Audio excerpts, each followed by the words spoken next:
1906 मध्य प्रदेश का छोटा सा गांव भाभरा। सर्द सुबह खेतों पर ओस की बूंदें मोतियों की तरह चमक रही थी। गांव के बीचों बीच एक कच्चा घर, जिसमें चूल्हे से धुआं उठ रहा था। बाहर आंगन में मिट्टी से खेलता नंगे पांव एक लड़का दौड़ रहा था। चेहरे पर पसीना, आंखों में चमक और हाथ में लकड़ी का धनुष बाण। वो था चंद्रशेखर तिवारी। गांव के बुजुर्ग अक्सर कहते, ये लड़का कुछ अलग है, जिद्दी है पर दिल का साफ। उसकी मां जगरानी देवी उसे खेतों में काम में मदद के लिए बुलाती, लेकिन वो पेड़ों पर चढ़कर आम तोड़ने या नदी में तैरने चला जाता। एक बार मां ने डांटकर कहा, बेटा, ये सब शरारतें छोड़ पढ़ लिख ले। चंद्रशेखर ने हंसते हुए कहा, अम्मा, पढ़ाई भी करूंगा पर ताकत भी बढ़ाऊंगा। अगर कोई हमारी जमीन और आजादी छीनने आएगा तो मैं उसे ऐसे ही तीर मारूंगा। उसके अंदर बचपन से ही अन्याय के प्रति नफरत थी। 1919 में जालियांवाला बाग नरसंहार की खबर गांव पहुंची। सैकड़ों निर्दोष भारतीयों के कत्लेआम ने उस छोटे से लड़के के दिल में आग लगा दी। वो चुपचाप खेतों में बैठकर आसमान देखता और सोचता, एक दिन मैं इन अंग्रेजों को यहां से भगा दूंगा। 1921 बनारस। गांधी जी का असहयोग आंदोलन पूरे देश में गूंज रहा था। लोग विदेशी कपड़े जला रहे थे, सरकारी स्कूलों और दफ्तरों का बहिष्कार कर रहे थे। 15 साल का चंद्रशेखर अब बनारस में पढ़ाई कर रहा था। उसने अपने दोस्तों से कहा, आज हम भी आंदोलन में शामिल होंगे। दोस्तों ने डरते हुए कहा, पुलिस पकड़ लेगी। चंद्रशेखर ने दृढ़ आवाज में कहा, अगर डरते रहे तो गुलामी कभी नहीं जाएगी। वो हाथ में तिरंगा लेकर गलियों में निकल पड़ा।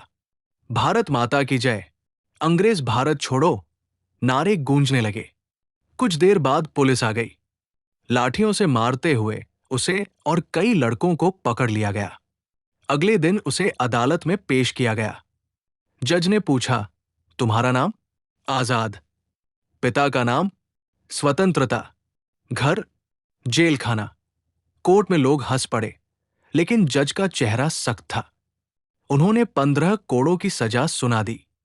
हर कोड़े के साथ चंद्रशेखर चिल्लाता, भारत माता की जय। उस दिन से वो सिर्फ चंद्रशेखर नहीं रहा, वो बन गया चंद्रशेखर आजाद। इलाहाबाद, 1924। शहर के एक जर्जर मकान में पीली लालटेन की रोशनी टिमटिमा रही थी। कमरे में बैठे थे आजाद, भगत सिंह, राजगुरु, सुखदेव और अशफाक उल्ला खान। मेज पर नक्शे, बंदूकें और कागज फैले हुए थे। भगत सिंह ने धीमे स्वर में कहा, आजाद भाई, पुलिस हम पर नजर रख रही है। आजाद मुस्कुराए, जब तक आखिरी गोली और आखिरी सांस बाकी है, कोई मुझे जिंदा नहीं पकड़ सकता। पर उन्हें पता नहीं था कि उसी समय खिड़की के बाहर अंधेरे में एक परछाई खड़ी है। वो पुलिस का मुखबिर था। उसकी आंखों में लालच और चालाकी दोनों थे। वो चुपचाप उनकी हर बात सुन रहा था। उस रात एक ठंडी हवा चली, जैसे आने वाले तूफान का संकेत। 9 अगस्त 1925, लखनऊ के पास काकोरी स्टेशन। आजाद और उनके साथी सरकारी खजाने से भरी ट्रेन रोकने की योजना बना रहे थे। रात घनी थी, आसमान में बादल छाए थे।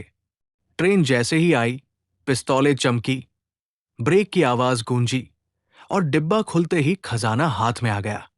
वे जंगल में गायब हो गए।